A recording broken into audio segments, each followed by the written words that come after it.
Hola, buen día a todas las personas que vinieron, qué lindo. Retomamos entonces el segundo día del Congreso número 11 de Sobre México. ¿No? No está apagado. Hola, hola. Hola. Hola, hola, hola. ¿Sí? No sé. Lo que pasa es que está bajito esto. Hola, hola. Ahí va. Entonces, yo soy Isidro Zuluaga, estoy a cargo de la organización de este evento. Realmente no estoy a cargo, la que está a cargo es Alejandra Villegas, que es la coordinadora general. Pero yo parezco como el que estoy a cargo. También desde hace 2 largos meses soy director del Departamento de Economía. Cuando me quería quejar con nuestro invitado, keynote speaker, que él me dice que él hace 5 largos años es vicerrector en la universidad. O 5 cortos. Hoy tenemos a nuestro orador principal, Javier Ramos Morilla, de la Universidad Autónoma de Barcelona. Este es parte del acuerdo que siempre hacemos con Roberto Vélez, que es el director ejecutivo del Centro de Estudios Espinosa Iglesias, que desde que empezamos Sobre México forma parte del equipo de Sobre México, ¿no? Y lo que siempre buscamos es, en nuestro caso, fomentar la discusión de esta agenda de movilidad social, de pobreza, de desigualdades, ¿no? Y siempre invitamos al que quiera traer otro speaker con otras temáticas, mucho más que bienvenidos, ¿no? Así que, Roberto, es un gusto volver a estar en un congreso, volver a tener un keynote speaker de primer nivel. Así que te dejo el floor. No, muchísimas gracias, Isidro. Como siempre, bueno, buenos días a todas y a todos. Como siempre, es un gran gusto estar aquí. Como decía Isidro, desde hace 11 años, cada año, con una conferencia y también con la posibilidad de organizar alguna mesa sobre movilidad social, pero independientemente de eso, siempre la convocatoria sobre México incluye componente de movilidad social de igualdad de oportunidades, y eso a nosotros desde el CEI pues nos gusta mucho. Yo creo que es un congreso que a lo largo de estos 11 años se ha consolidado como el más importante en el área, y nosotros estamos y seguiremos estando encantados de colaborar con esta iniciativa. Pues bienvenido, Xavier. ¿Cómo funciona este mundo? Ya sabemos cómo funciona, es decir, vas a congresos, conoces gente, tomas una cerveza y le dices, ¿quieres venir a México? Y Xavier aceptó venir a México, y me dio muchísimo gusto. Como ya había mencionado Isidro, ya llevas 5 años como vicerrector en la Autónoma de Barcelona, pero no te tenemos aquí por eso, sino que te tenemos aquí por tu trabajo de investigación como catedrático de Economía de la misma universidad, con un poco más de años de trayectoria. Y bueno, y Xavier se ha especializado o ha estado produciendo en torno a temáticas como igualdad de oportunidades, misma movilidad social, todo el análisis de transmisión intergeneracional de ventaja económica, pero también evaluación de impacto de programas y políticas públicas, economía laboral, ¿no? Entonces, tiene una vasta producción académica en esos ámbitos, y entre otras cosas ha recibido reconocimientos como el premio del John W. Kendrick al mejor artículo publicado en la Review of Income and Wealth en 2019, justamente un artículo titulado Equality of Opportunity in Four Measures of Well-Being, ¿no? Entonces, pues tenemos aquí con nosotros a un especialista en las materias que nos interesan en el centro y que afortunadamente en este congreso también son de interés no únicamente de la organización, sino de muchas y muchos de los que vienen a presentar. Y pues no me queda más que darte la bienvenida y cederte la palabra y tú poner las reglas como tú quieras para la interacción con el público. Bienvenido, Xavier.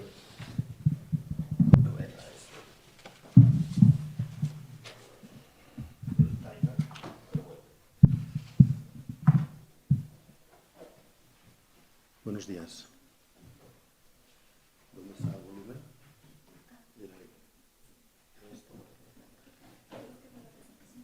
No, la presentación ya la puedo abrir, pero No le podemos, ¿me escuchan bien ahora? Ale, ¿no le podemos No. subir el...? ¿El atril?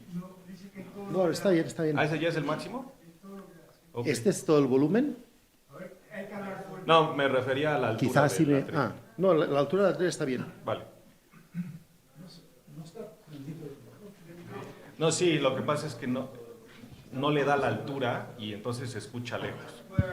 No, pero sí... Ahí porque está. ¡Wow! Muy cerca. Si no se acopla, sí. No sé si se va a acoplar. No. ¿Mejor así? Fantástico. Pues buenos días y muchas gracias por venir a esta hora de la mañana, a la primera sesión. Ante todo, es un placer estar aquí. Me da mucho gusto poder estar en esta conferencia. Me gustaría agradecer la invitación de Roberto y de los organizadores. La verdad es que especialista no sé, pero sí que llevo bastante tiempo trabajando y pensando en estos temas y me da gusto poder compartir con ustedes uno de los temas que sé que preocupan especialmente al CEI y a muchos de los investigadores que estáis hoy aquí. Me supo mal no poder estar ayer en las sesiones, estaba volando desde Barcelona, porque algunas de las sesiones donde se presentaron papers de este tema y de temas similares fueron ayer por la mañana, me consta, pero en cualquier caso espero que la sesión de hoy complemente algunas de las investigaciones que se mostraron ayer. Sin más, dejadme que os cuento un poco qué es lo que he preparado para esta sesión, que ha querido ser... no os voy a contar un paper solo. Llevo trabajando un tiempo en igualdad de oportunidades, pero me consta, porque somos buenos amigos, que Vito estuvo el año pasado aquí hablando de igualdad de oportunidades, con lo que descarté hablar de igualdad de oportunidades, pero voy a hablar de algo que está muy relacionado, está íntimamente relacionado con igualdad de oportunidades, que es la transmisión intergeneracional de ventaja económica. En estos temas llevo unos años trabajando con antiguos doctorandos míos que ahora están en Uruguay y que en un minuto les voy a decir quiénes son, y con datos uruguayos, que es los datos que utilizaré hoy para mostrar la evidencia que les voy a mostrar, en torno a la transmisión intergeneracional, no solo de ingresos, renta, que le llamamos nosotros, pero también de otras variables que son interesantes, importantes, pero menos estudiadas, por ejemplo, como los grupos de referencia. Hoy no les voy a contar nada de eso, pero tenemos un trabajo en el que intentamos medir también cuál es la transmisión intergeneracional de padres a hijos de los grupos de referencia, que después son los que van a determinar el comportamiento, las preferencias y los gustos de los hijos. Hoy me voy a centrar en otro aspecto, y para eso voy a beber de dos o tres estudios que estamos haciendo en torno a la movilidad intergeneracional y intentar explorar formas, estrategias para entender algunos de los mecanismos. Ya verán que lo que voy a ser capaz de responder es todo muy limitado, porque encontrar mecanismos fiables para identificar efectos en temas intergeneracionales es muy difícil, o al menos a mí me parece muy difícil. Hemos intentado avanzar en esa dirección, eso será la última parte de mi presentación. Entonces, el título de la presentación que le ofrecía a Roberto es un poco feo y un poco largo, pero me pareció que lo bueno del título era que era muy descriptivo, porque lo que intentaré es contarles, discúlpenme, pero las slides van a estar en inglés, porque todas las slides las tenía en inglés y estuve a punto de pedirle al ChatGPT que me las tradujera, pero pensé que no hacía falta. Seguramente nos entenderíamos perfectamente con las slides y no tendría que utilizar el ChatGPT, que no me gusta demasiado. Les voy a presentar, como les decía, trabajo para medir la movilidad intergeneracional en países de renta media, renta baja, con los estándares que últimamente están utilizando los países más ricos, que son los países que tienen buenos recursos administrativos y tienen buenas formas para vincular todos esos registros administrativos.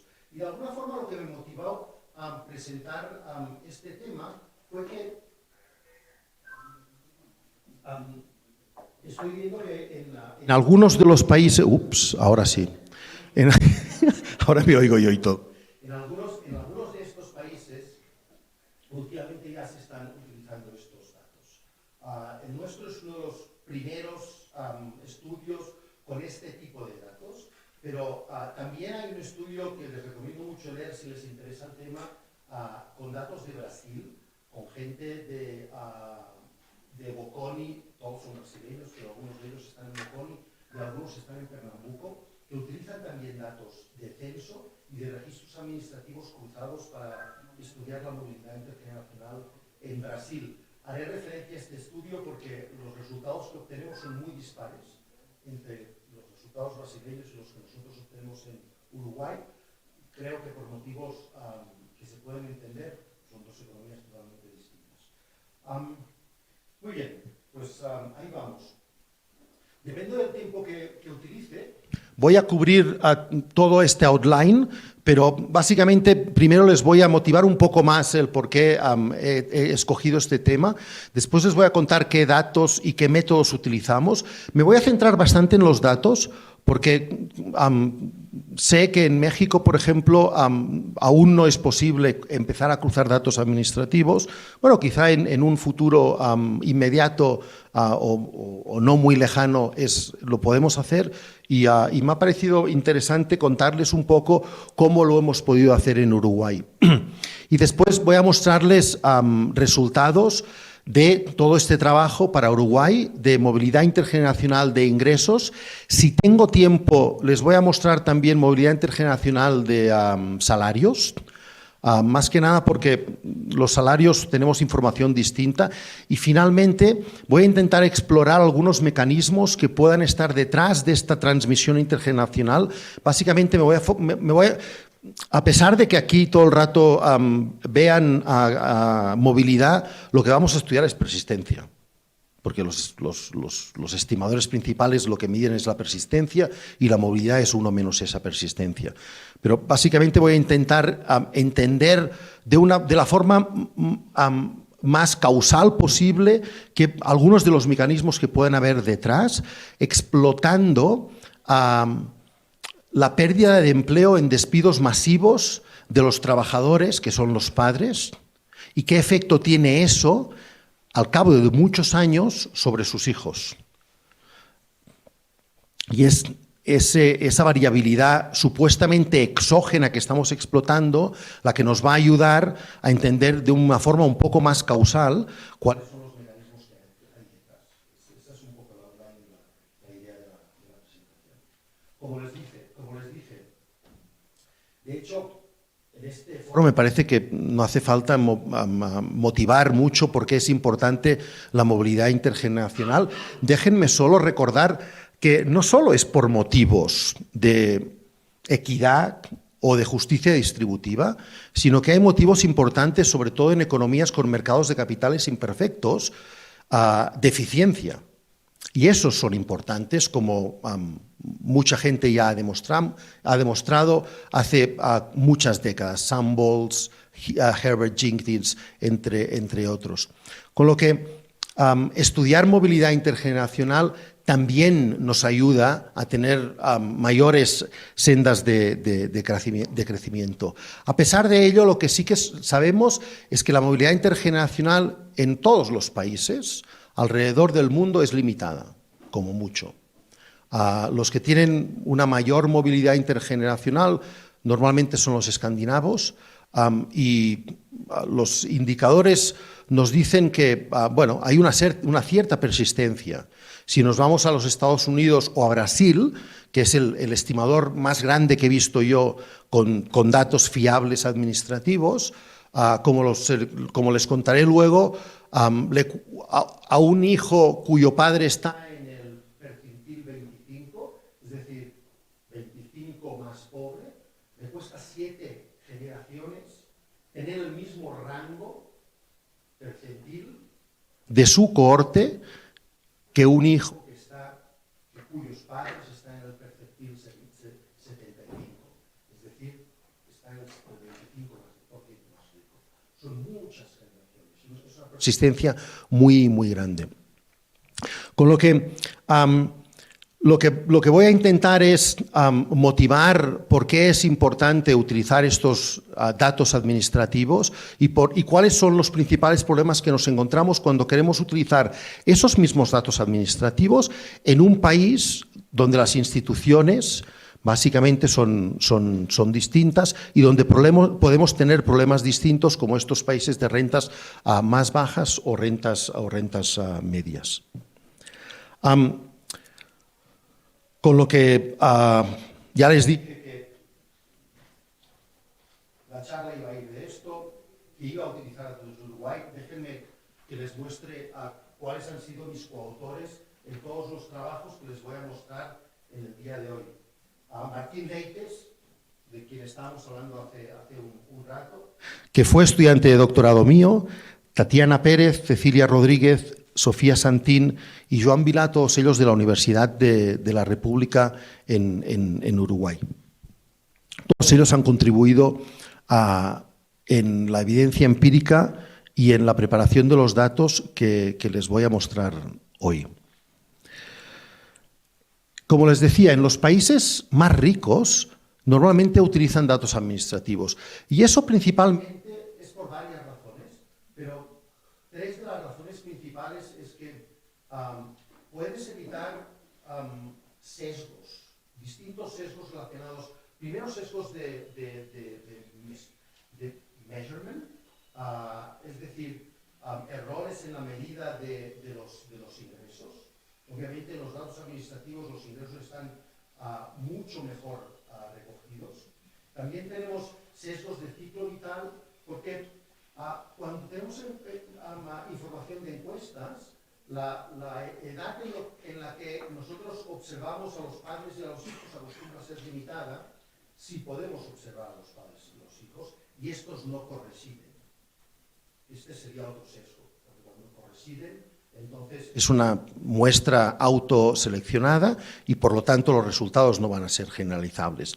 Pero si no nos preocupamos en la corresidencia, normalmente las edades no van a ser la misma, la del padre y la del hijo, y por lo tanto la correlación que hay entre las rentas o los ranks del padre y el hijo va a depender de que a uno lo estamos observando quizá al final de su carrera productiva, a los 60 años, y al otro al principio de su carrera productiva. Lo que hace que estas correlaciones sean distintas, normalmente menores, hay un sesgo de atenuación, en contraposición a observar los dos en el mismo momento del ciclo vital. Cuando tenemos datos administrativos de las vidas laborales o de los registros de impuestos de estos individuos a lo largo de grandes periodos, estos sesgos los podemos evitar.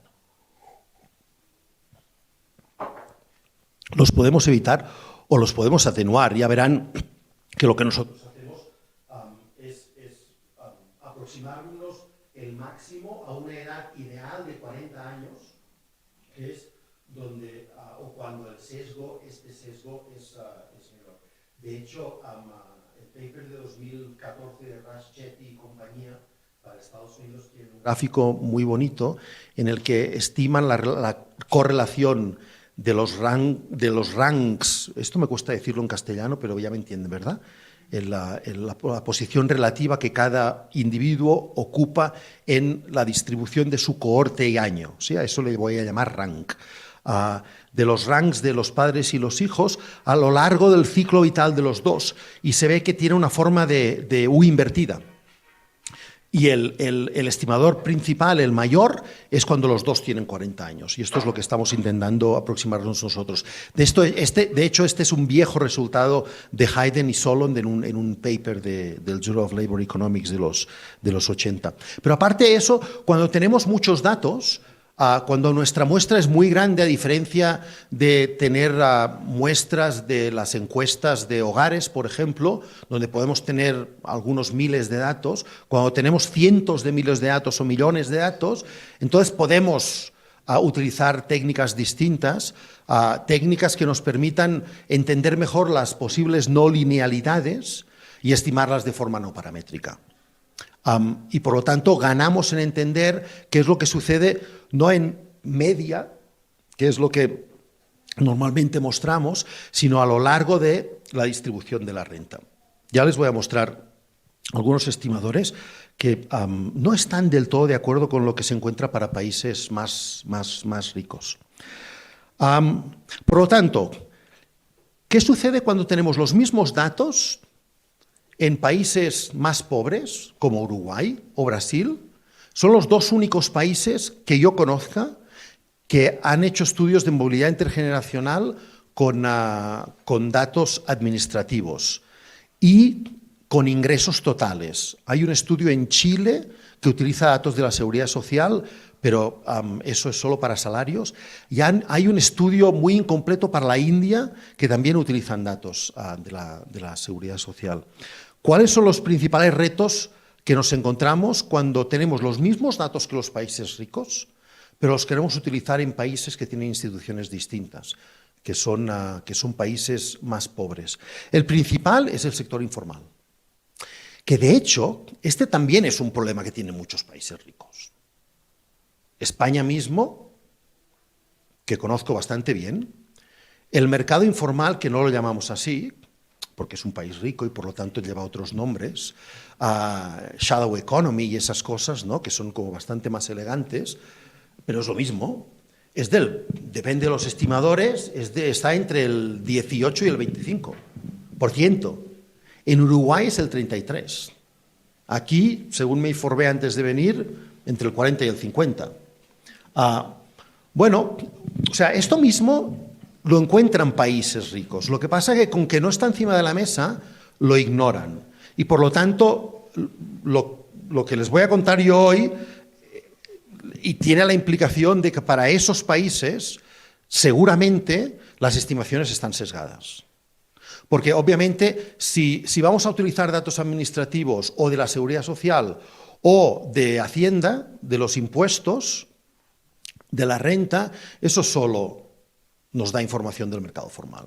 Y por lo tanto hay un montón de gente, o la misma gente que de forma transitoria está en el mercado formal, que también está trabajando en el mercado informal, o que nunca ha trabajado en el mercado formal y siempre ha trabajado en el mercado informal. A estos últimos nos va a costar muchísimo más de recoger. Y les voy a contar que si nuestros estudios son imperfectos es porque nos cuesta mucho encontrar a estos.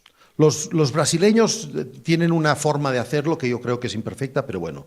Con lo que, para solucionarlo, lo que hacemos nosotros es estimar e imputar los salarios principalmente en el mercado informal, utilizando algoritmos un poco más sofisticados que modelos lineales simples de mínimos cuadrados ordinarios hipersaturados, que lo que hacen es overfitting y por lo tanto nos lleva a resultados indeseables. Vamos a utilizar modelos de random forest aquí, siguiendo los algoritmos de Susan Ace.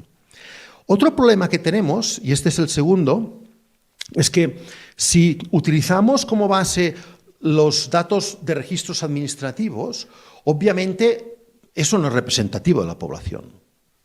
Entonces, ahora me importa el soporte, no tanto la distribución en cuanto a las rentas que cada uno de estos individuos tiene, sino piensen solo en el soporte, porque al final lo que vamos a utilizar son estos ranks. Sí, no vamos a utilizar, ya les enseñaré también un estimador con log income, con log de la renta, que es muy parecido. Pero a mí me va a preocupar, porque la literatura últimamente está ahí, porque los estimadores son más estables, etcétera, etcétera, y porque Chetty empezó con eso y por lo tanto hay mucha inercia. Con la asociación intergeneracional de la posición relativa de los padres y los hijos. La relación de los ranks, que Lo llamaré IRA por comodidad, aunque es el nombre inglés. Si lo que me preocupa es el IRA, es decir, qué posición ocupan esta gente en la distribución, tengo que tener una distribución completa para no tener el IRA sesgado. Y si solo tengo información del mercado formal, la posición relativa que ocupan estos individuos va a estar sesgada.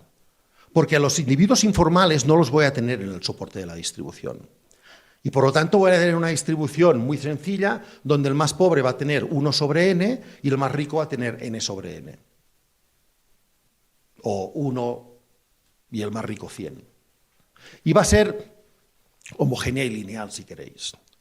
Pero eso no es lo representativo, porque ahí tienen que haber huecos. Entonces, lo que vamos a hacer nosotros es incorporar datos de la gente que está en el mercado informal, de las encuestas de hogares, para construir el soporte, solo el soporte, que sea más representativo. Y estos individuos después no los vamos a poder utilizar para medir la movilidad intergeneracional, porque no los tenemos empareados con sus hijos.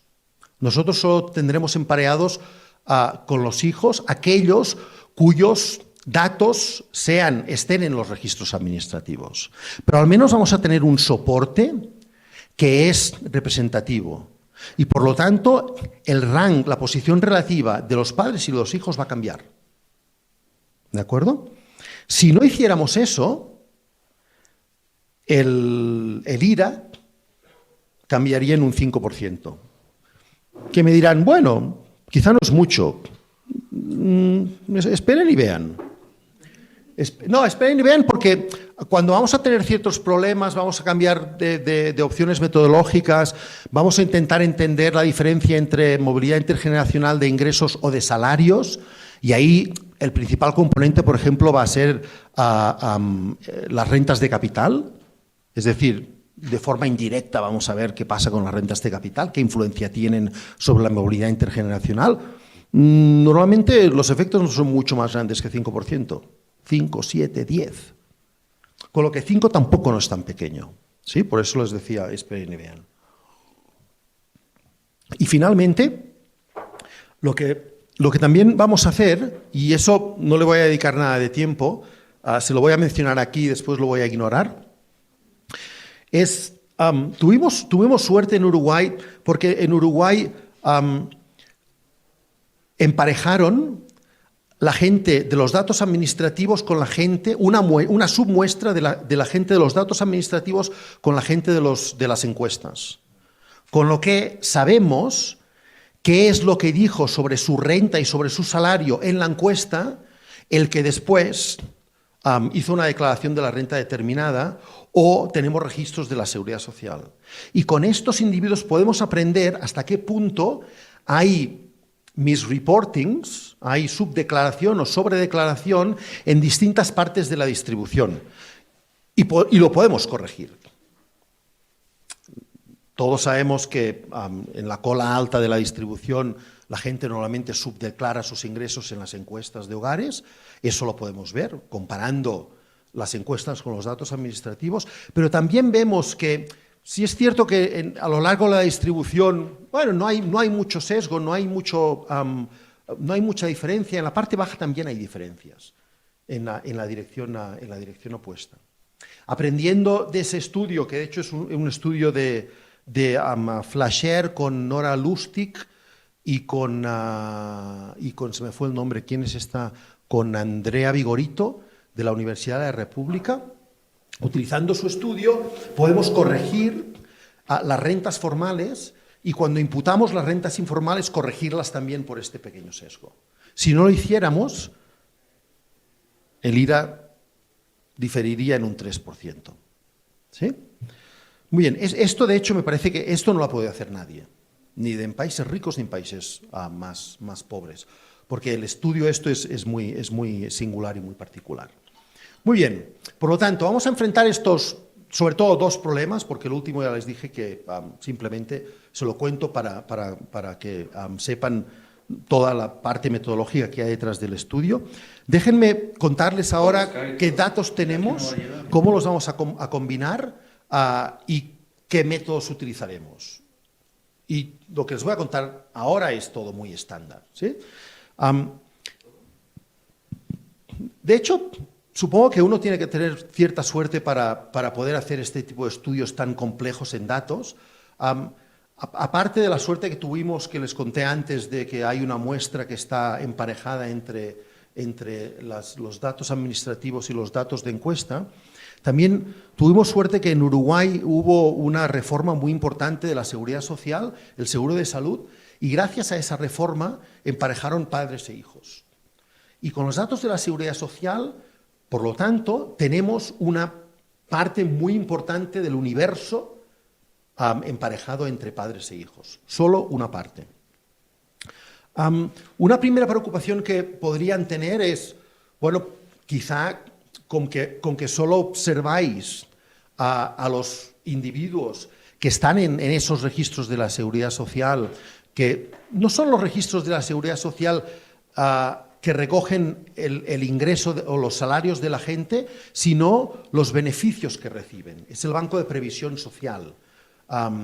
No es la seguridad social dicha. Ahí encontramos a toda la gente que recibe o el Conditional Cash Transfer, el PANES, que le llaman en Uruguay, que es similar a su Progresa o Oportunidades, que reciben todos los subsidios del Estado o esta ayuda a la salud, este seguro de salud.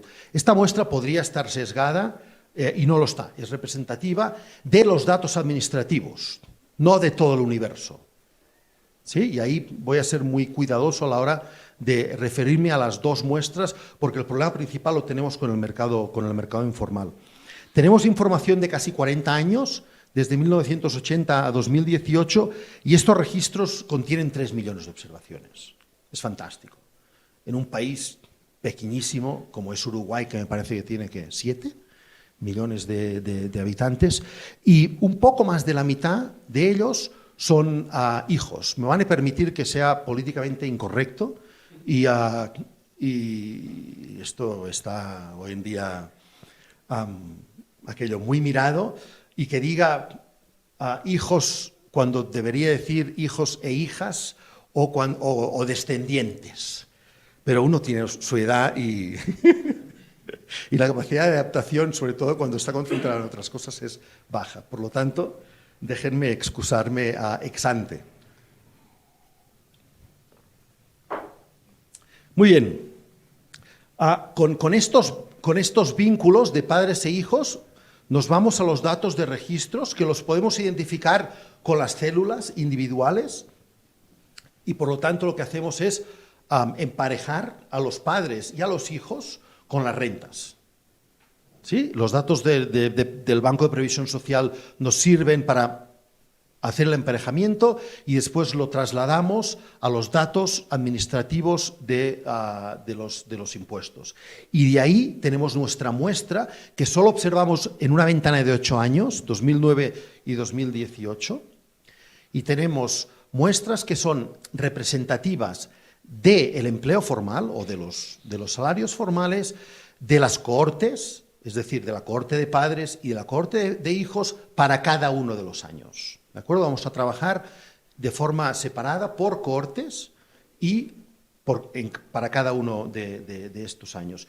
Nos vamos a quedar con la renta, como les diré a continuación, del padre que gane más, cuando los observamos a los dos, no siempre los observamos a los dos, y en las edades que están más cercanas a los 40, para evitar el life cycle bias.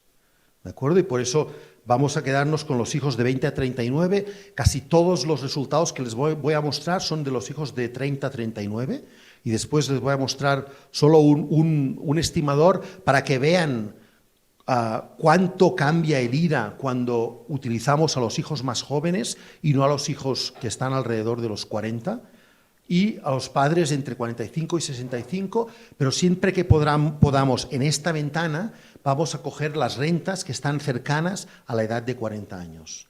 De esta forma tendremos hijos cercanos a los 40 y padres cercanos a los 40. ¿De acuerdo?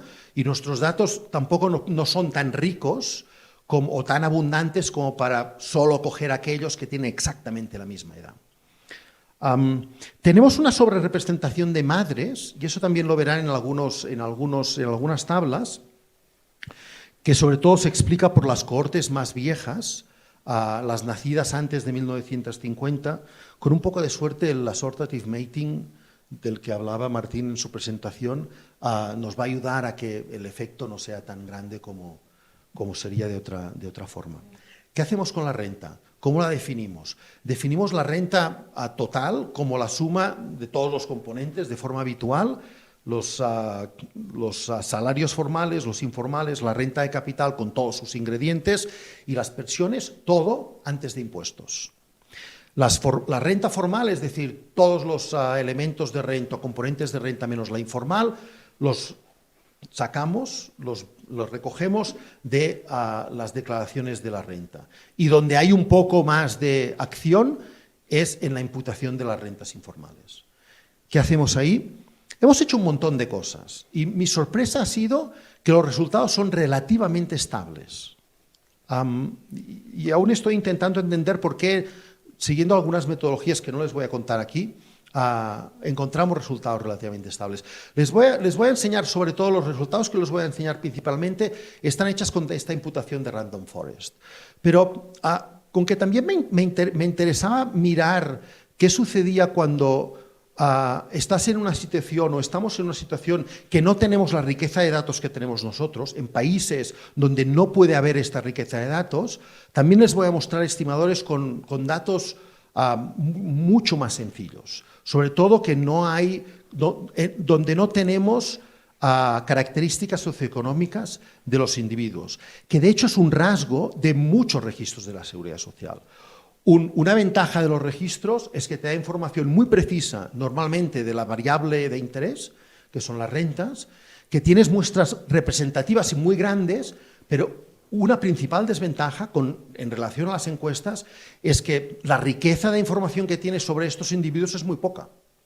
Y por lo tanto, cuando tenemos que imputar, por ejemplo, pues bueno, estas imputaciones son muy imperfectas, porque tenemos muy poca información sobre ello. Y me gustaría responder, y es lo que mostraré después, qué pasa cuando la información que tenemos es bastante más pobre de la que nosotros podemos tener aquí.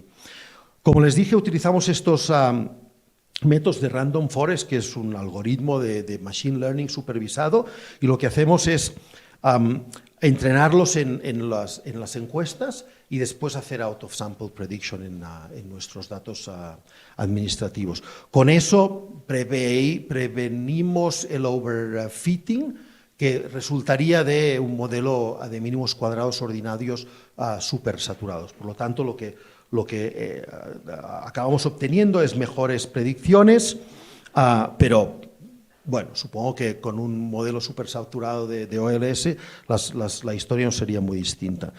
Y las variables que nosotros tenemos en las dos bases de datos, fíjense que aquí lo importante es que para hacer la predicción, con que tenemos que entrenar el modelo en los datos de encuesta, que es donde tenemos la variable de ingreso informal, para después llevarlo a los datos administrativos, tenemos que tener las mismas variables en las dos bases de datos, ¿sí? Normalmente las encuestas no es ningún problema, porque ahí recogemos todo tipo de información.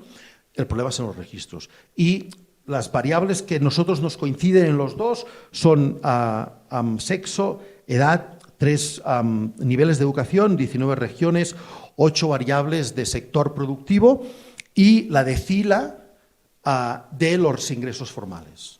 ¿De acuerdo? Por cierto, sí, Pedro, me olvidé de decirles al principio, pero siéntanse libres de interrumpirme y preguntar cuando y cómo quieran. Dime. Hicieron el ejercicio también de imputar y imputar los ingresos formales que observamos en los dos, un poco para ver el sesgo que están metiendo en imputación, o aproximar el sesgo que están metiendo en imputación. Estamos en ello. Aún no. Parte de este trabajo es work in progress y básicamente tenemos el trabajo montado y tenemos que hacer mucha robustez para asegurarnos que las cosas funcionen. Sí. Algo similar es lo que hace Brito para Brasil, Brito y compañía, Sampaio y compañía para el estudio de Brasil. Y ellos utilizan, de hecho, ahí hemos compartido tecnología, porque hemos intercambiado las tecnologías de Random Forest para asegurarnos que hacíamos cosas similares. Y ellos hicieron las pruebas y en principio a ellos les salió bien. Espero que a nosotros también nos salgan predicciones que sean fiables para los datos que ya tenemos, que son los formales. Sí, gracias. ¿Alguna pregunta más, ya que estamos? ¿No? Más que una pregunta, hay un artículo sobre Chile que estiman la elasticidad y el rank y hacen el ejercicio de imputar justamente. Lo que encuentran es que cuando usas el rank es este ejercicio de imputación, logran recuperar como el 95% de la correlación rank. Entonces, justamente sería bueno como ver ese... Sí. Este es el artículo de Chile que utilizan los datos de la Seguridad Social para salarios, ¿verdad? Sí. Gracias. Para mirar hasta qué punto esto es robusto a otras opciones, lo que haremos es simplemente intentar predecir los ingresos informales, suponiendo que la productividad de los individuos en el mercado informal es un porcentaje de la productividad de los individuos en el mercado formal cuando los observamos. Y ahí vamos de 0 a 100, es decir, suponiendo que cuando observamos un 0 en los registros administrativos, esta gente no trabaja, o trabaja y no es nada productiva en el mercado informal, o 100. Es decir, está trabajando y su productividad y por lo tanto el salario en el mercado informal es igual que en el mercado formal. Y ahí verán que todo es muy estable. Y de ahí un poco a veces mi sorpresa. Pero esto son buenas noticias porque quiere decir que cuando no tengamos esta riqueza de información, con este tipo de supuestos, bueno, podemos sacar estimadores que no están muy lejos de los mejores estimadores que podemos tener. Como les decía, la segunda preocupación que teníamos es construir esta distribución, este soporte que le llamamos la distribución de referencia. De referencia porque es la que nos sirve para calcular la posición relativa que ocupan los padres y los hijos recuerden, la distribución de los ingresos de cada cohorte y cada año. ¿De acuerdo?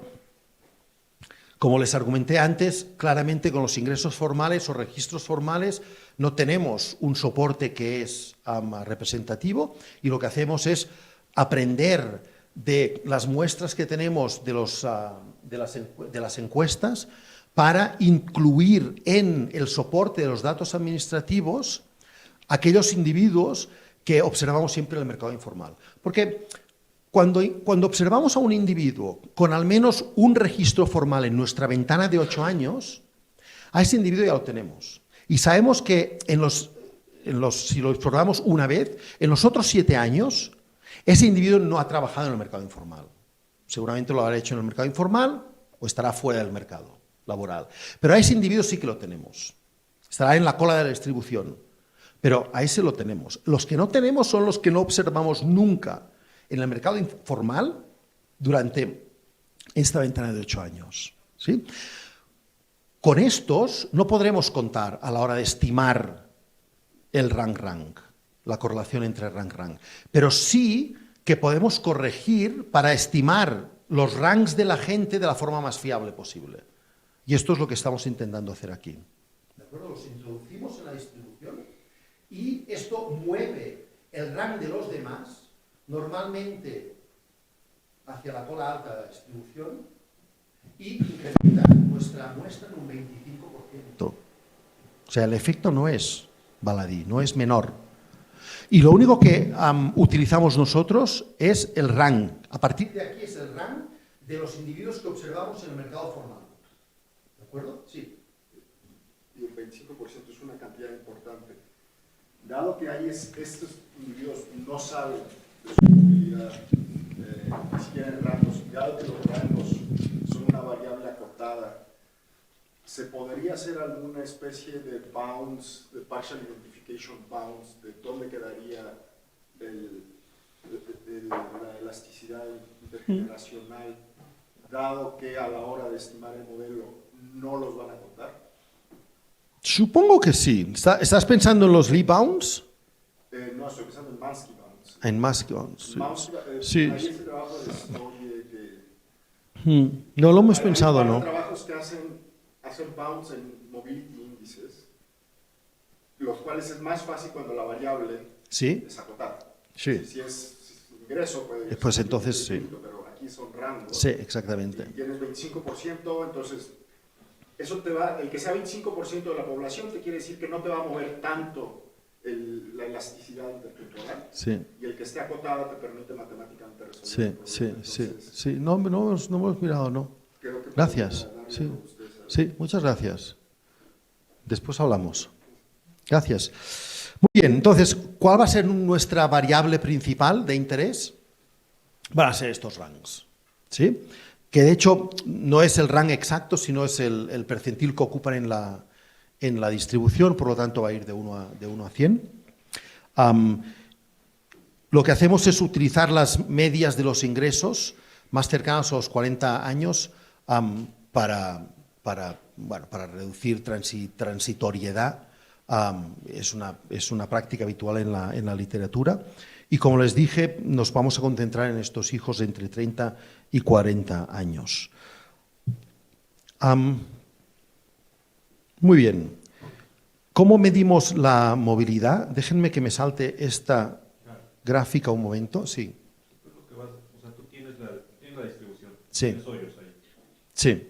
Hablamos de estos informales que no están en los registros administrativos, pero también hablamos de las encuestas y de los problemas de subdeclaración o de otro tipo. En las escalas, ¿cómo corregimos las escalas de la subdeclaración o no lo hacemos? ¿Tú lo estás haciendo sobre la posición o sobre el ingreso? Corregimos tanto como podemos la escala al principio de todo. Y después los metemos en los datos administrativos para corregir el rank. Entonces, en tanto y en cuanto la corrección... A ver, la corrección del ingreso informal es proporcional, porque nosotros, del ejercicio ese que compara a los mismos individuos en las encuestas y en los datos administrativos, de ese registro solo podemos aprender cuán subdeclaran o sobredeclaran en datos formales. Porque la única información que tenemos en las dos bases de datos son los datos formales. En los registros administrativos no tenemos datos informales. Entonces, lo que suponemos es que si observamos una sobredeclaración de un 5% y observamos datos informales en las encuestas, el dato informal está sobredeclarado en la misma proporción que el dato informal. Eso sí. Porque si no, no lo podríamos llevar y no tenemos ninguna información para hacer otra cosa. Sí que hemos probado aquello de cambiar esto un poquito, pero no cambia nada. ¿Sí?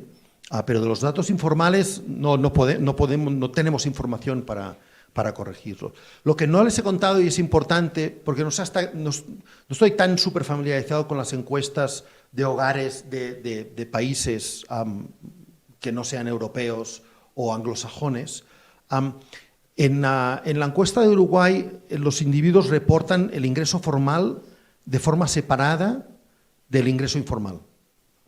Con lo que ahí podemos identificar muy bien cuál es el ingreso informal de los individuos y cuál es el ingreso formal de los individuos. No lo tenemos que imputar o estimar de una declaración de cuál es tu ingreso en general. ¿Sí? Y esto también nos ayuda a tener estimaciones bastante más precisas. Pues, como les decía, lo que vamos a hacer es estimar una ecuación muy, muy sencilla, que es la estándar, donde en la izquierda variable independiente tenemos el rank de los descendientes y esto queremos saber cuánto varía en relación al rank de los padres, el RP. ¿De acuerdo? Nuestro parámetro de interés va a ser esta beta, que cuando estos son ranks, esto es la asociación intergeneracional de ranks, y por lo tanto lo podremos leer de forma lineal. Vamos a controlar por sexo y edad de los padres y los hijos, y no vamos a incluir nada más. Cuando tenemos el log de los ingresos, esta beta es una elasticidad intergeneracional y, por lo tanto, lo leeremos, lo interpretaremos como porcentaje de variación de unos con respecto a los otros. ¿Sí?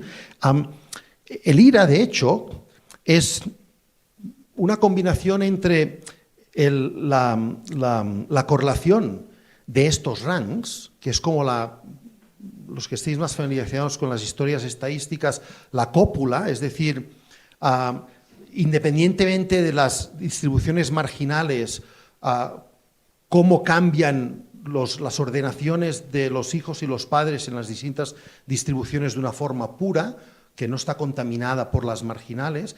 Esto es la movilidad intrageneracional dentro de una generación, normalmente lo llamamos la movilidad de intercambio, ¿de acuerdo? Y esto está de alguna forma ponderado por la relación de la dispersión que hay en las distribuciones marginales de los padres y los hijos. Ahí tenemos las desviaciones estándar, en este caso de los percentílos de los hijos, dividido por la desviación de estándar de la cohorte de los padres. ¿Sí? Y esto, de hecho, lo he escrito aquí de forma explícita porque fíjense que en los estudios de los países ricos, el término entre la relación de la dispersión, si estamos hablando de ranks que van de 1 a 100, esto es 1. Y por lo tanto, no existe. Y en el artículo de Chetty, ellos argumentan que de alguna forma, utilizando rank, están recogiendo de forma más genuina esta correlación, porque solo recogen efectivamente la correlación entre los dos ranks. Cuando tenemos ingreso o log de ingreso, la distribución de los padres y los hijos puede tener una desviación estándar distinta y lo que vamos a obtener en nuestra intergenerational elasticity, que es esta beta de aquí, va a depender de hasta qué punto las distribuciones de las rentas de los hijos y las distribuciones de las rentas de los padres tienen una desigualdad muy dispar o no, muy distinta o no. ¿De acuerdo? Aparte, en rank nunca vas a tener divergencia. En log incomes puedes tener Exactamente, exactamente. Mi punto aquí, o si les enseño esto, es porque nosotros, con que estamos utilizando la distribución de referencia, sí que vamos a tener distribuciones distintas. Porque nuestra distribución de ranks no es lineal y homogénea, como pasa en los países ricos. Y como deberían corregir en los países ricos que tienen mercados informales, aunque los llamen shadow economy. ¿Sí? Como van a ver, los resultados que sacamos nosotros cuando utilizamos renta o rank son muy similares y de hecho cuando miramos qué pasa con las desviaciones estándar y la correlación, lo que acaba pasando es que todo es muy similar cuando utilizamos renta o cuando utilizamos ranks. Por lo tanto, es muy robusto. ¿Sí? No tendré tiempo, pero si salen después preguntas, con los ingresos lo que hacemos es analizar distintas IRAs por distintos grupos poblacionales, son cohortes de edad, y ahí vamos a cambiar el intercepto, esta alfa de aquí, y la pendiente, la beta. Porque, de hecho, la literatura se fija sobre todo en la beta para entender qué pasa con la movilidad intergeneracional. Pero el alfa, que ha quedado como un poco más apartado, es muy importante si queremos entender cuáles son las oportunidades que tienen estos hijos. Porque cambios en el alfa, como muestra el gráfico de la derecha, sin cambiar betas, implica que el rank esperado de los hijos, o si aquí tuviéramos lock incomes, las lock incomes esperadas de los hijos son muy distintas, sin cambios en las betas. Es decir, que si solo entendemos por movilidad intergeneracional qué pasa con la beta, la conclusión sería la movilidad intergeneracional no ha cambiado o no es distinta entre dos grupos poblacionales, pero la renta esperada de distintos hijos para los padres que tienen un nivel de bienestar determinado o de prestigio social o de ventaja comparativa, que es lo que tenemos en el eje horizontal, es distinto. Pero los dos tienen el mismo grado de movilidad intergeneracional, ¿de acuerdo? Con lo que es, bueno, es un mensaje que no acaba de cuadrar. Y por eso también nosotros daremos importancia a las alfas, sobre todo en el estudio donde utilizamos la pérdida del empleo, porque vemos que parte de la acción pasan en las alfas. ¿Sí? Muy bien, voy súper mal de tiempo, porque me faltan 10 minutos para cumplir la hora y les quiero contar muchas otras cosas. Pero, por lo tanto, déjenme que acelere un poco, ¿de acuerdo? Un poco de evidencia sobre qué es lo que encontramos. Y aquí, con que esto es relativamente estándar, bueno, me voy a enfocar en mensajes principales y comparaciones. La primera columna es, de hecho, el baseline. Si me preguntaran qué pasa en Uruguay, les diría, rang es .28. Eso tiene varias interpretaciones, dos de ellas es, si el padre incrementa su posición relativa en 10 posiciones, es decir, salta de decil, el hijo lo hace en 2,8. O la interpretación que les daba antes. A un hijo cuyo padre está en el 25% le cuesta 3 generaciones llegar a tener el mismo rank del hijo cuyo padre está en el 75%. A los brasileños les cuesta 7, porque su IRA, rang, es .55. ¿Sí? ¿Cómo se compara con otros estimadores que utilizan los mismos datos y la misma metodología? Con Europa está en la parte como superior, porque los países donde la movilidad es menor y por lo tanto la persistencia es mayor, es más o menos 0,24, 0,25, y están Italia, Alemania y otros, el 0,19 son escandinavos, pero con países más anglosajones, Estados Unidos, y estos son los resultados de Raschet y compañía, Hendren y Emmanuel Saez, y con Brasil se compara bien. ¿Sí? Con los indicadores del paper de Chile es difícil compararlo porque ellos utilizan salarios y por lo tanto tendríamos que ir a la tercera columna. ¿De acuerdo? Y ahí no se compara tan mal. ¿Sí? Sí, por favor. Este tipo de afirmación, por ejemplo, de que le tomaría 3 generaciones a un niño de una familia. Sí. Eso es obviamente asumiendo que las cosas más o menos siguen igual. Sí, lo siento. Sí, quise ir muy rápido. Estamos suponiendo que la dinámica aquí está gobernada por un modelo autorregresivo de orden 1. O sea, si yo utilizo un modelo muy sencillo de autorregresivo de orden 1, le cuesta 7, bueno, en el caso de Uruguay, 3 generaciones. Y por cierto, bueno, desde una perspectiva un tanto más amplia, no es tan mal, ¿no? O sea, no es un desastre, ¿no? Todo depende. Comparativamente. Comparativamente con Brasil es fantástico. Con Escandinavia es un desastre. Sí. Y bueno, y las instituciones están ahí, ¿eh? Están a medio camino. ¿Perdón? Con Sudán, con Etiopía. Claro, no tenemos estimaciones para esos países, pero sí, supongo que sería mucho peor. Sí. Fíjense en el life cycle bias que les decía antes. No hemos calculado para cada una de las edades, pero cuando en vez de utilizar los chicos, los hijos de 30 a 39, utilizamos 20 a 29, se reduce a la mitad. Que es mucho. ¿Sí? Y esto es lo que encuentran, por cierto, todos los otros artículos. Es decir, esta gran reducción es normal. O sea, el life cycle bias es muy importante tenerlo en cuenta. Porque si cogemos a padres e hijos que tienen distintas edades y están en momentos distintos del ciclo vital, vamos a encontrar correlaciones que son mucho más débiles. ¿Sí? En términos de ingresos, bueno, las correlaciones son más pequeñas, pero son eso, un 7% más pequeñas. Y ahí es cuando les decía antes, esperan y vean, porque no corregir por todos aquellos problemas metodológicos que tenemos al principio, por ejemplo, la distribución de referencia, recuerden que nos reduce el estimador en un 5%. Esto nos lo reduce en un 7%. Y aquí de forma indirecta, es muy poco preciso, pero de forma indirecta podemos tener una idea general de cuál es el impacto de las rentas del capital sobre la transmisión intergeneracional de persistencia, porque la principal diferencia entre estas dos definiciones de renta son las rentas del capital. ¿Sí?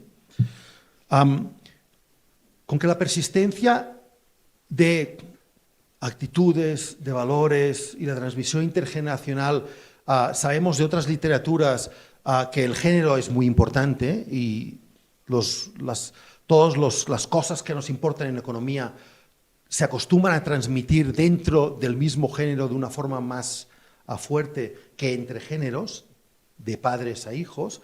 Hemos querido ver si la transmisión intergeneracional de ingresos también sigue este patrón. Los estudios que tenemos, bueno, los resultados es que a veces sigue este patrón, pero no siempre. Y lo que encontramos es lo que uno supongo que hasta cierto punto podría esperar. El primer resultado, y les pediré que comparen la columna de la izquierda de todo, que es el baseline, punto 28, con las dos siguientes. Ahí tenemos a los hijos, independientemente del género, del sexo de los padres, y a las hijas, independientemente del género de los padres, del sexo de los padres, ¿de acuerdo? Con lo que ahí estamos simplemente mirando el efecto del sexo de los hijos. Vemos que las hijas tienen mayor persistencia, ¿sí? Si cruzamos el sexo de los dos, es decir, padres, padres, hijos, hijos, y nos vamos a la última columna, que es hijas con madres, vemos que este es la persistencia mayor. Es decir, todo está explicado por este punto 31. El punto 30 está explicado por el punto 31, porque la persistencia que se cruza en género de los hijos a las madres es mucho más débil. En el caso de los padres también sucede, respetando el sexo. Es decir, los hijos tienen una persistencia mayor, pero esta persistencia mayor no es tan grande como la persistencia que muestran las hijas con las madres. Y esto es lo que explica que cuando lo agregamos todo, la persistencia de las hijas sea mayor que la persistencia de los hijos. Ahora vengo. Curiosamente, y hasta cierto punto me sorprendió, si comparan la cuarta columna con la séptima, es decir, esta de aquí con esta de aquí, verán que los estimadores son muy parecidos, es decir, el sexo de los padres no importa. Cuando lo que hacemos es agregar el sexo de los hijos y miramos la influencia de los padres, el estimador es el mismo. Con lo que sobre todo lo que importa es primero el sexo de los hijos y después el sexo cruzado, si es el mismo o no es el mismo. Sí. Sí, estos números, punto 2, 8, 1, etcétera, ¿son correlaciones Pearson o qué son? Son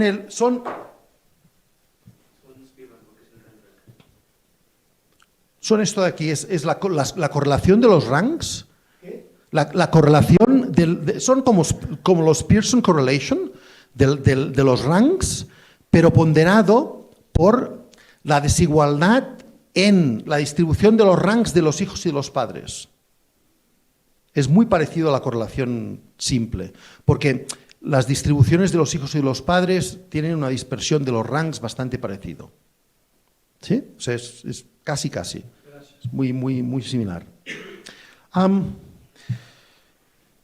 ¿Qué pasa cuando no tenemos todas estas variables independientes para hacer esta imputación tan rica que hemos hecho con Random Forest? Y estamos suponiendo que el ingreso informal es un porcentaje del ingreso formal cuando no lo observamos. Para aquellos trabajadores que observamos al menos una vez en los registros administrativos. Aquí hicimos todo el rango de 0 a 100, es bastante lineal, aunque esto no lo demuestre, pero fíjense que en la izquierda tenemos el baseline. Cuando estamos suponiendo que el ejemplo más extremo es este 0%, es decir, cuando nosotros observamos en los registros administrativos un 0, que tiene 0 ingresos formales, estamos suponiendo que este individuo en el año, se me acabó la hora, en el año ingresó 0. ¿De acuerdo? El 100% quiere decir que estamos suponiendo que se fue al mercado informal a trabajar y que cobró exactamente lo mismo que nosotros observamos en el mercado formal. Y el 50% es que le imputamos solo el 50% del ingreso medio de esta ventana de 5 años, ¿de acuerdo?, del mercado formal. ¿Sí? A mí me sorprendió en un principio que estos estimadores no estuvieran mucho más lejos de este punto 28. Esto es una diferencia entre un 7 y un 10%, que me parece relativamente poco.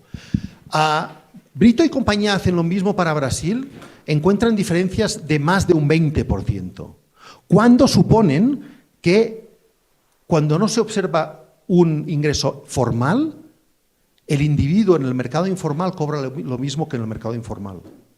Ellos no suponen nunca que no cobra nada. Y con todo y eso, les sale que la correlación es un 20% inferior. Esta es una de las cuestiones que me sorprendió a mí, y después cuando voy a mirar qué pasa con la correlación rang-rang, es decir, cuando analizo con mis datos estas tres variables, estoy señalizando la pantalla y no lo ven, estas tres variables, lo que veo es que en las dos distribuciones esta variable y este ratio son muy similares. O sea, si quiero explicar la no distancia, la no disparidad de mis estimadores de forma mecánica, con el coeficiente y el ratio, lo que encuentro es que el ratio es muy similar, no las disparidades, pero el ratio es muy similar y que la correlación es muy similar. Si te parece, lo que hacemos es, sigues, ¿sí? Y seguimos comentando con la gente. Perfecto. Hasta Gracias. donde lleguemos. ¿Vale?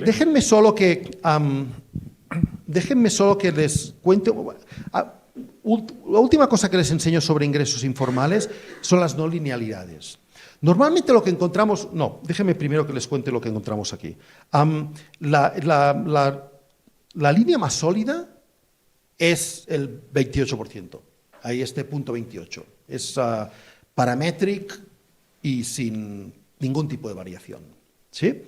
La línea de abajo es la no paramétrica y las otras dos son paramétricas, una con splines, y las splines, los nodos de las splines están definidas donde tienen barras verticales, es decir, en el percentil 10, 25, 50, 75 y 90, y la otra es por grupos definidos de otra forma distinta. ¿De acuerdo? Lo que me gustaría destacar es, por un lado, que este patrón es un poco distinto a lo que encontramos en la mayoría de los países ricos. En la mayoría de los países ricos lo que encontramos es que en el 80% del soporte es lineal y solo en el 10% superior la persistencia es mucho mayor, por ejemplo, y por lo tanto esta pendiente tendría que ser mucho mayor. Y en el 10%, 15%, a veces 20% inferior, la pendiente es muy plana. Y por lo tanto hay un grado de movilidad muy grande. ¿Sí? En la parte superior hay un grado de persistencia muy grande, en la parte inferior hay un grado de movilidad muy grande. Y en el 80% medio, la movilidad es la correspondiente básicamente a ese país. ¿De acuerdo? Nosotros encontramos algo ligeramente distinto. Dependiendo de cómo midimos estas no linealidades, la que a mí más me gusta es la no paramétrica, porque entiendo que es la que puede recoger de una forma más sutil los distintos cambios que hay a lo largo de la distribución. Lo que sucede en la parte más baja, yo no me preocuparía demasiado porque creo que ahí tenemos algún problema de datos, pero lo que sí que me gustaría destacar es que nosotros básicamente encontramos distintas pendientes por debajo o por encima de la mediana. Que es esta barra del medio del 50%, ¿sí? Esta marca el percentil 50. Sobre todo, encontramos eso. Y depende de cómo aproximemos estas no linealidades, sí que encontramos un poco más de pendiente en la parte superior. Pero no es tan exagerado como en la mayoría de los países ricos. Y eso no sé si son buenas o malas noticias, pero al menos son distintas, los patrones son distintos a los que encontramos en los países más ricos. Muy bien, déjenme saltar todo esto, que es renta, hay ingresos, y déjenme simplemente contarles muy rápidamente cuál es la idea detrás de la estrategia de identificar posibles mecanismos de una forma un poco más causal. Elaborar sobre lo que les dije anteriormente. La idea principal es identificar los individuos que son despedidos en empresas que hacen un despido masivo. Y un despido masivo lo vamos a definir como una empresa que despide más del 30% de sus trabajadores. Esto interpretamos que es un shock exógeno al individuo y por lo tanto estamos detectando supuestas pérdidas de renta, de ingresos de estos padres y queremos entender cuál es el impacto de esta pérdida de ingresos sobre los hijos. Y dependiendo en qué edad al hijo recibe este shock, vamos a suponer que el canal de transmisión es uno o otro.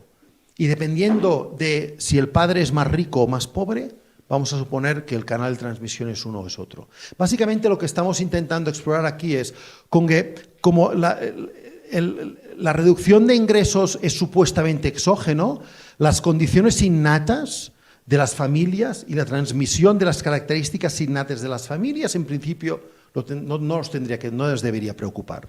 Que eso es lo que nos podría introducir sesgo en un estudio cuyo diseño no tuviera esta variabilidad supuestamente exógena. ¿De acuerdo? Después vamos a intentar recoger dos mecanismos adicionales. Por un lado, si el shock en la renta de los padres se produce cuando el hijo está en edad escolar, vamos a suponer, siguiendo Becker y Toms del 86, que es el modelo de transmisión intergeneracional, que esto va a afectar sobre todo a los padres en mercados de capital imperfecto, los padres que no tienen acceso a los mercados de capital y por lo tanto tienen que dejar de invertir en sus hijos y ahí hay una misallocation. ¿Sí? Volvemos a la ineficiencia del principio. ¿De acuerdo? Por lo tanto, lo que yo esperaría, no es lo que vamos a encontrar, es que este efecto sea mayor para los hijos cuyos padres están en la parte alta de la distribución y no en la parte baja de la distribución. Y después, si es una historia de capital humano o de networks, esperaría que el efecto sobre todo fuera más importante si es capital humano cuando los hijos están en edad de escolarización, primaria y secundaria, y no cuando los hijos están entrando en el mercado laboral, porque entonces el padre pierde las redes y no se las puede transmitir. Y ahí vamos a encontrar evidencia sugestiva de que algo así puede estar sucediendo. ¿De acuerdo? Esto es lo que básicamente les quiero contar a continuación. Para identificar si tenemos como una primera etapa, si esto fuera un IV, ¿no? La primera etapa sería, vale, fantástico, tú me estás diciendo que hay un shock que es exógeno y que tiene un resultado en la renta de los padres, en el ingreso de los padres. Bueno, demuéstramelo. Para mirar si esto es así, vamos a utilizar este Panel Event Study, que simplemente nos va a decir cómo cambian el ingreso de los padres antes y después del shock. Y ahora les voy a mostrar que efectivamente cambian. Y después vamos a enriquecer el modelo del IRA que les mostré antes para ver cuál es el impacto de este Parental Job Loss, que es el PJL, es Parental Job Loss, el momento en el que el padre pierde el empleo debido a un despido masivo, ¿de acuerdo? Si tiene efectos sobre el intercepto o la pendiente, el alfa o el beta. Y nos va a preocupar estas alfa prima y beta prima, ¿de acuerdo? Y van a ver que gran parte de la acción la vamos a encontrar en la alfa prima, en el intercepto, lo van a cambiar, ¿de acuerdo? Muy bien, esto ya se lo conté, para que vean que la variabilidad que estamos explotando es suficiente rica y que no estamos simplemente recogiendo algunos cambios muy puntuales. Aquí tienen el número de empresas que en el periodo 2000-2012, que es nuestro periodo de observación, hacen estos despidos masivos y en el lado de la derecha tienen el número de trabajadores que están afectados por estos números masivos. ¿De acuerdo? El pico en el 2001-2002 se debe a la crisis. Pedro. También observan de qué rango o de qué rango son estas personas que están siendo despedidas. Sí, por eso podemos estimar esta segunda ecuación. ¿Sí? Muy bien. Lo que vamos a hacer es comparar no a los padres que son despedidos de forma exógena con los demás padres, sobre todo para incrementar nuestra eficiencia, vamos a hacer un emparejamiento, un matching one-to-one, un emparejamiento 1 a 1, y vamos a utilizar como grupo de tratamiento a los padres que tienen las mismas características, estas características de aquí, pero que no han sido despedidos, y los vamos a comparar con estos. ¿De acuerdo? ¿Qué pasa con el ingreso de los padres? Se reduce. Si excluimos el 2001-2002, no solo porque es la crisis, sino porque nos permite irnos más para atrás, porque el primer año de observación, recuerden, es el 2000, y si excluimos estos nos podemos ir un poco más para atrás. Vemos que antes del shock los ingresos son relativamente estables, después del shock, en media, ¡pum!, los ingresos bajan mucho. Por lo tanto, esta primera etapa nos funciona. Ahora queremos ver cuál es el impacto de este shock negativo en el ingreso de los padres sobre el ingreso de los hijos, el rank, en nuestro caso, ¿de acuerdo? Y para eso corremos las segundas regresiones. Estas son las especificaciones más sencillas, donde no intentamos hacer análisis de heterogeneidad por edad. Y vemos que, lamento que la constante, que es el alfa, no esté mostrada, pero la constante básicamente es el intercepto de salida, ¿de acuerdo? En otras partes están, mira, aquí lo tenemos mostrado, es aproximadamente depende de la especificación, entre 30, 25, 30, 35, ¿sí? El alfa prima es la primera fila, el parental job loss, y lo que vemos es que este alfa prima normalmente es negativo y nos está indicando que un shock tiene un efecto de una pérdida de aproximadamente 2 percentiles para el hijo. Es decir, todos los hijos pierden 2 percentiles. Estamos reduciendo el alfa, el intercepto, y no estamos cambiando la pendiente. ¿De acuerdo? Cuando miramos a ver qué pasa en la pendiente, que es esta interacción entre el ranking de los padres y el parental job loss, lo que vemos es que no tiene ningún efecto. Este de aquí es la beta, que es un 22.21. No cambia la pendiente. Es decir, el shock, la pérdida no cambia la beta. La pendiente no la modifica. Lo único que modifica es el intercepto. Estaríamos en una situación similar a esta. Uy, perdón, me voy. Estaríamos entre la línea roja y la línea azul. ¿De acuerdo? Estaríamos modificando en 2 percentiles sobre el percentil. Estas slopes, estas pendientes. ¿Sí? Cuando intentamos entender qué pasa en la edad en la cual el hijo recibe este shock, las cosas se complican un poco más. Y yo les pediría que se concentraran en la especificación en la columna tercera. Las otras, bueno, es para ver un poco si hay mucha o poca estabilidad, que no encontramos mucha estabilidad, y eso a mí me preocupa un poco, pero bueno. Pero ahí tenemos las mismas variables. Lo único que estamos haciendo aquí es interactuar nuestras variables de interés con ciertos rangos de edad, que se corresponden a la primaria, la secundaria sobre todo, y después individuos que entran en el mercado de trabajo a partir de los 18, 25 años y más de 25. ¿Sí? Y como ven, lo que está sucediendo aquí, que son los únicos asteriscos que tienen, son estos 2 coeficientes de aquí.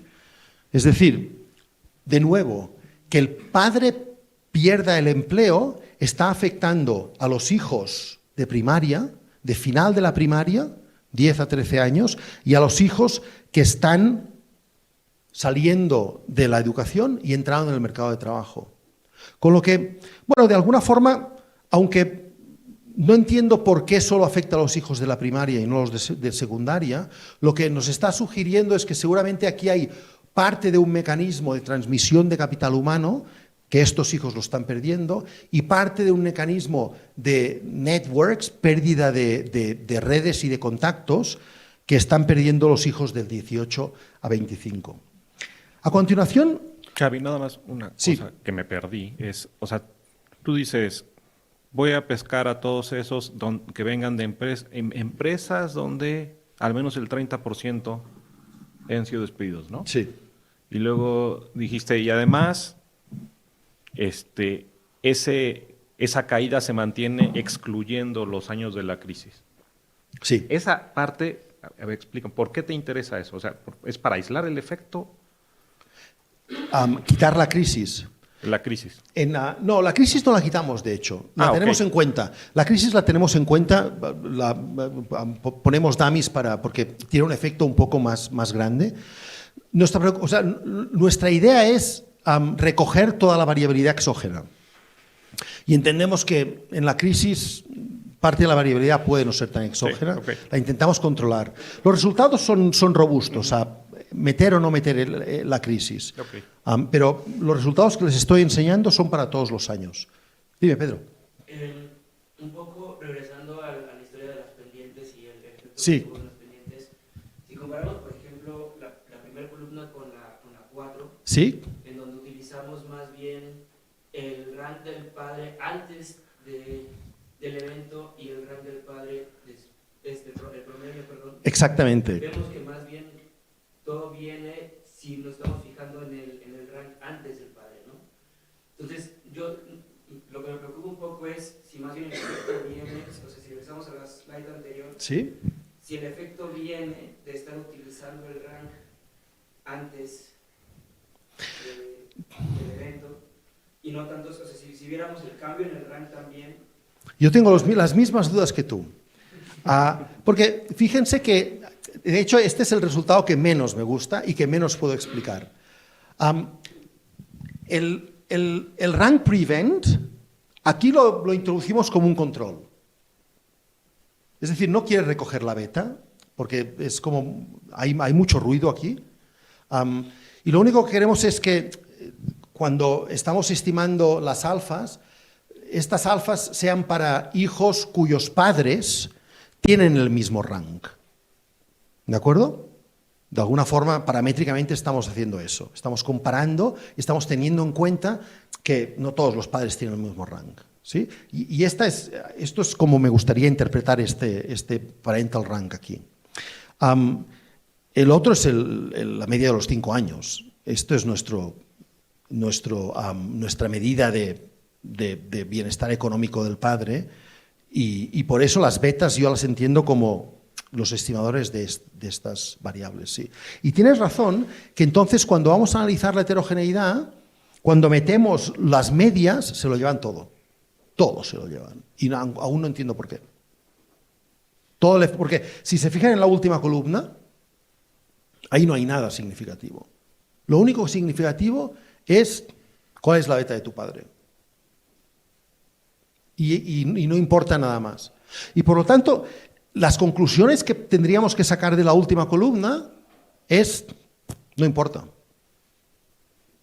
No importa la edad en la que el hijo reciba el shock. Da lo mismo. Y por lo tanto, no hay evidencia ni que haya mecanismos de transmisión de capital humano ni pérdidas de redes. Sí. Hicieron el ejercicio de observar, por ejemplo, cuántos ranks pierde el padre después del evento y el efecto que tiene esa pérdida de ranks. Porque me puedo imaginar que, por ejemplo, una persona que estaba en el 10º decil tiene también una red de seguridad que a la hora de perder su trabajo no pierde tanto ingreso porque consigue trabajo muy rápido. Vale. O por cualquier otra razón, mientras que uno que está más abajo no. Mi director de tesis, que fue Stephen Jenkins, me dijo, en los seminarios te pueden hacer 2 tipos de preguntas, 3 tipos de preguntas. Las malas, las buenas y las muy buenas. Las malas son las preguntas para las que no tienes respuesta. Las buenas son las preguntas para las que tienes respuesta. Las muy buenas son las preguntas para las que tienes una respuesta y una slide. Tu pregunta es buenísima, Pedro. De hecho, a raíz de un artículo muy reciente, que es Working Paper de Hanushek, que analiza el efecto de la pérdida de empleo de los padres sobre los propios padres, Hanushek lo que hace es analizar, hasta aquí todo ha sido en media, ¿sí? Y esto también es en media. Es decir, en media los padres pierden, vale, pero no todos pierden. De hecho, Hanushek, que analiza con datos alemanes del German Socioeconomic Panel, lo que se da cuenta es que hay padres que no solo no pierden, sino que ganan. Hay padres que tenían un mismatch antes en el empleo anterior y que por razones de stickiness, de que las cosas son rígidas, se quedaron atrapados ahí y cuando reciben el shock liberatorio de que los despiden y rompen con ese mismatch, el siguiente que encuentran es mucho mejor que el anterior. Y por lo tanto, para algunos padres, tener ese shock que en principio debería ser negativo tiene efectos positivos sobre sus salarios a continuación, ¿sí? Y un poco siguiendo aquello de Hanushek, lo que hicimos es mirar si encontramos heterogeneidad ahí, ¿sí?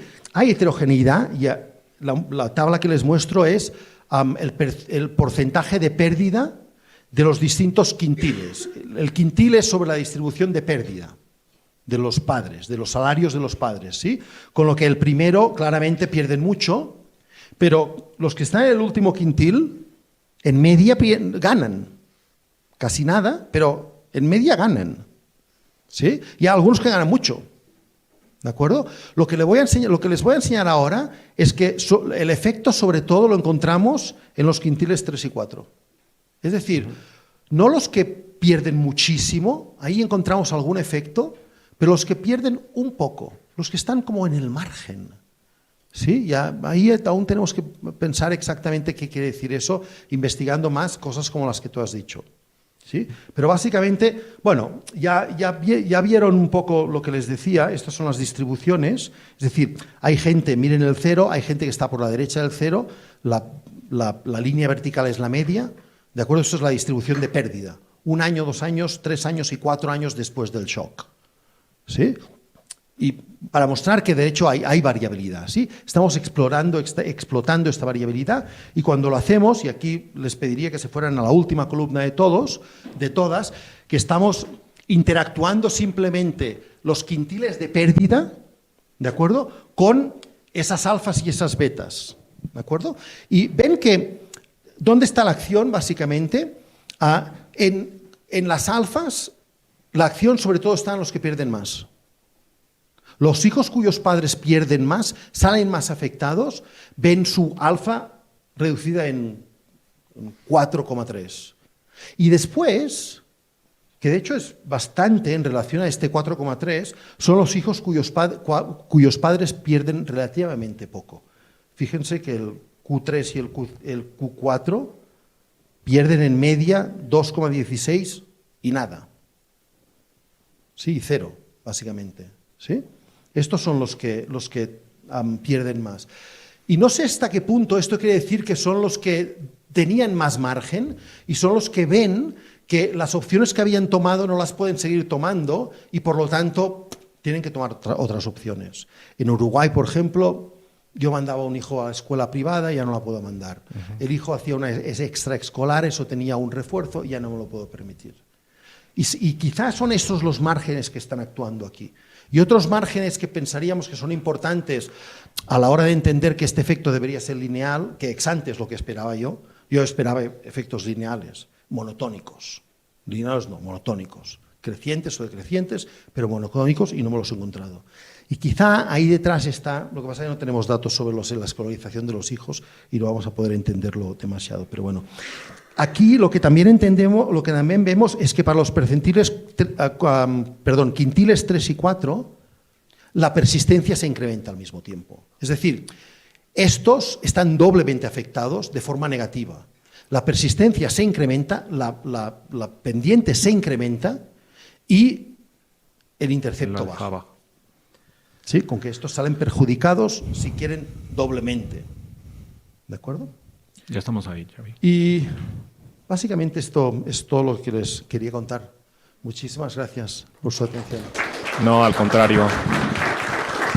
Muchísimas gracias a ti. Llegamos justo a tiempo.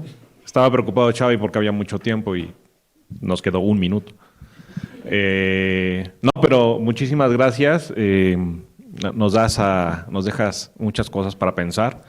La primera es por qué no tenemos acceso a datos administrativos, pero bueno, eso no está en nuestras manos resolverlo. A lo mejor hay.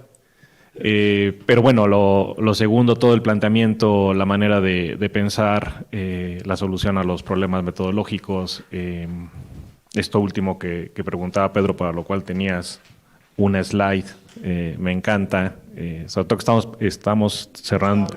No, estamos justamente cumpliendo 30 años de nuestra última, bueno, no es la última, pero digamos de nuestra gran crisis, 94-95, y justo estamos cerrando un libro sobre eso, y creo que abandonamos muy rápido la encuesta. Ahora me llevo varias ideas para retomar, pero acabamos haciendo un análisis cualitativo, ¿no?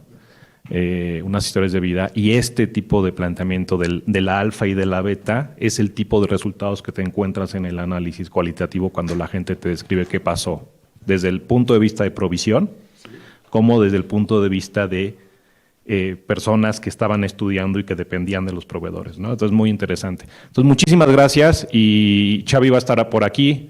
A mí me toca presentar en un ratito, entonces pueden aprovechar cuando yo esté presentando para salir y platicar con Xavi más animadamente. No, los invitados, estaré encantado. Me gustaría ir a las sesiones. Claro que sí. Muchas gracias. Nos vemos en cuánto tiempo, Isidro. Pero seguimos ahora con la entrega de premios. Perfecto. Vale. Gracias.